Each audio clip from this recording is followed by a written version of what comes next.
Hi, this is Rudy Jones of PalmettoStateBaseball.com. Want to bring you the college baseball scoreboard for South Carolina colleges for Saturday, March the 1st. Of course, the big game going on was Game 2 of the Clemson-South Carolina series at Ford Field. Clemson prevailed in that one 5-1. It was a dandy pitcher's duel between Ethan Darden of the Tigers and Jake McCoy of South Carolina for the first 5 innings. Clemson did get a couple of runs in the sixth inning off of McCoy, drove him from the game to go up 2-0. Carolina got its run in the eighth inning, on a home run by Ethan Petrie. It was his 47th of his career. That ties him with Garrett Carter for third place all time at USC in career homers. And he is one behind Hank Small for number 2. And Justin Smoke is up in the 60s, so it'll take him a while to catch that. After that, pulled the score down to 2-1. Carolina needed a shutdown inning, which they did not get. Clemson scored 3 runs in the top of the ninth inning and wound up holding on to win 5-1. They take the season series over the Gamecocks. There is Game 3 tomorrow at 5 o'clock at Founders Park in Columbia. It will be on SEC Network Plus, and I'm sure you can listen on your various radio affiliates for the game for the audio if you don't have SEC Network Plus or any other way of watching it on video. But it was a good game. Ethan Darden was the story of the day. He got out of a bases-loaded, none-out jam in the first, and McCoy struck out 12, and he got out of a jam in the first inning also when a leadoff double by Dominic Listy and a error in right field put Listy on third. Wound up getting away with no run scoring when Listy was thrown out trying to score on the short fly ball to left field. Kennedy Jones made the throw.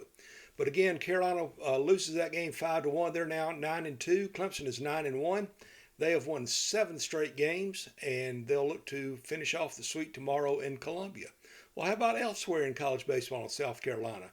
In Division I, Coastal Carolina got home runs from Ty Dooley and Caden Bodine in the bottom of the ninth inning to beat Rutgers and clinch the season series there, or the weekend series, I should say. The final score was 6-5. Elsewhere, College of Charleston pounded on Creighton 18-6 to even that series. Charleston Southern has now won 7 in a row. It's a school record for a best start. They're at 8-1, and they are really playing well as they go through this. They beat Bellarmine today 12-8. Also down in the Holy City, the Citadel got its second straight 2-0 shutout over Yale. So they're now up 2-0 in that series. Winthrop needed 7 runs in the bottom of the 8th, and they came back and beat Wagner 13-11. Wofford handled Lemoyne 12-8, and USC Upstate doubled up UMass Lowell 24-12. Meanwhile, Presbyterian split a doubleheader with Eastern Michigan. The Blue Hose won the first game 5-2. Eastern Michigan took the second game 5-3. How about in other games going on? Anderson swept a couple of games. They beat Davis and Elkins 13-1 in Game 1 and 19-2 in Game 2. The Trojans have won, I believe it is 7 straight games. They're playing awfully well right now. Belmont Abbey won Game 1 against North Greenville 4-3, but the Trailblazers broke out in the second game of the day to win it 10-1. Belmont Abbey won the Conference Carolina Series 2-1. Benedict opened a Southern Intercollegiate Athletic Conference Series at Lane. The Tigers scored 3 runs in the top of the ninth to win that game 10-9, but Lane came back and had a big rally in the 6th inning of Game 2 to win that one 12-8. Also, Coker beat Lenore Ryan 17-10 in Game 1 of their doubleheader, but the Bears scored 16 runs in the nightcap to win 16-3. Columbia International won a couple of games over Bluefield, 11-7 and 13-4 in the Appalachian Athletic Conference. Bob Jones lost a couple of games to Covenant. They lost the first game 10-0, the second game 18-6. The Bruins were swept in their visit over to Lookout Mountain. I hope they got to see Rock City or Ruby Falls at least. Erskine completed a sweep of Georgian Court 19-2. Florence Darlington Tech scored 12 runs in their final 2 at-bats to beat USC Lancaster 17-5 in 5 innings in Game 1. But in Game 2, they had a real seesaw affair, back and forth. Lancaster scored a run in the bottom of the 10th to walk it off 17-16. So they split that series. Elsewhere, Georgia Southwestern beat USC Beaufort 10-6. Lander extended its winning streak to 10 games with a 7-3 win over Flagler. Limestone and Newberry split a doubleheader. Limestone got its second straight shutout of the Wolves on a complete game by Kemper Nix, former Spartanburg Methodist standout.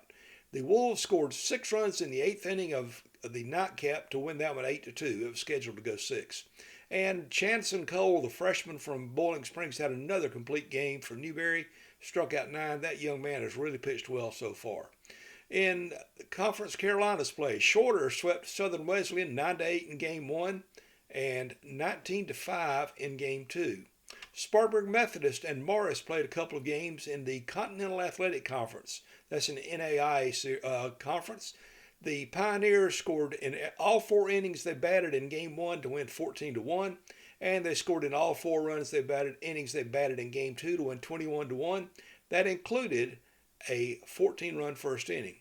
Tougaloo and Voorhees played a doubleheader in the HBCU Athletic Conference.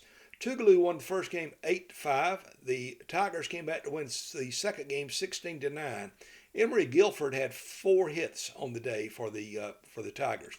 USC Aiken was down to Claflin 13-9 going to the top of the 9th inning in Game 1.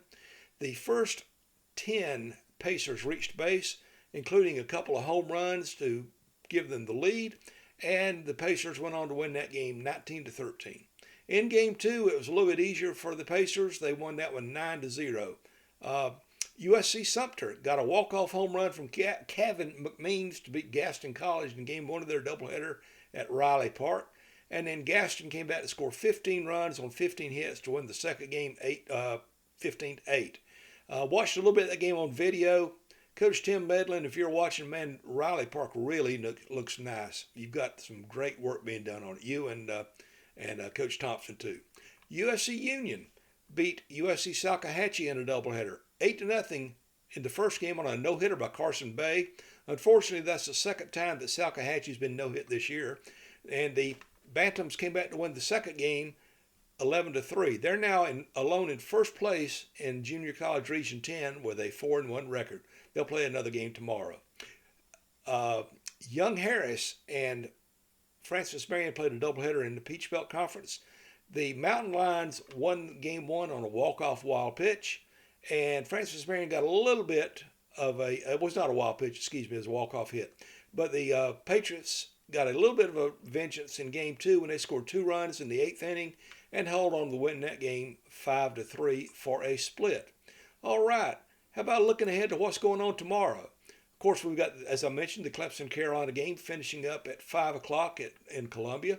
Elsewhere, we have Creighton playing College of Charleston at 1 o'clock. Davis and Elkins is at Anderson at 1 o'clock. Florence Darlington Tech and USC Lancaster play the rubber game of their series at 1 o'clock at Doomsday Corner in Lancaster. Francis Marion and Young Harris will square off in the mountains at 1 o'clock. Gaston College and USC Sumter go for the rubber game of their series, also at 1. Lander goes for a series sweep at Flagler down in St. Augustine at 1 o'clock. Lemoyne plays at Wofford at 1. The Terriers will be going for a sweep. Morris is at Spartanburg Methodist at 1.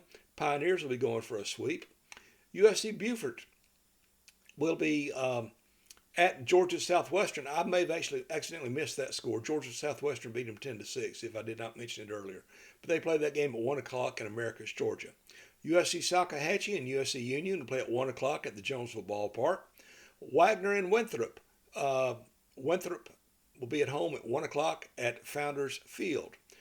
The Citadel goes for a series sweep. There they go for 3 straight shutouts. They'll be playing Yale at 1 o'clock at the Joe down in Charleston. Benedict is at Lane at 2 o'clock to complete that series. USC Upstate goes to the rubber game of the series against UMass Lowell at 2 o'clock at Cleveland S. Harley Ballpark. Voorhees is at Tougaloo at 2 o'clock, and that rounds up the state schedule for Sunday, March the 2nd. Coverage on all these games, I've got box scores on most of the games from Saturday at PalmettoStateBaseball.com. I provide updates on Twitter at PalmettoBase. I really would appreciate it if you would take a look at what I do on the page, and if you like it, let me know. If you don't like it, let me know. If you've got other friends who are baseball fans who just want to keep up with all the state baseball teams in South Carolina, all 33 of them, you can ask them to look at PalmettoStateBaseball.com. Meanwhile, it's about time to shut things down. It's about 11:15 on a Sunday night. I hope you enjoyed my update. For now, this is Rudy Jones of Palmetto State Baseball saying, go to church somewhere tomorrow and then go to a baseball game. Good night.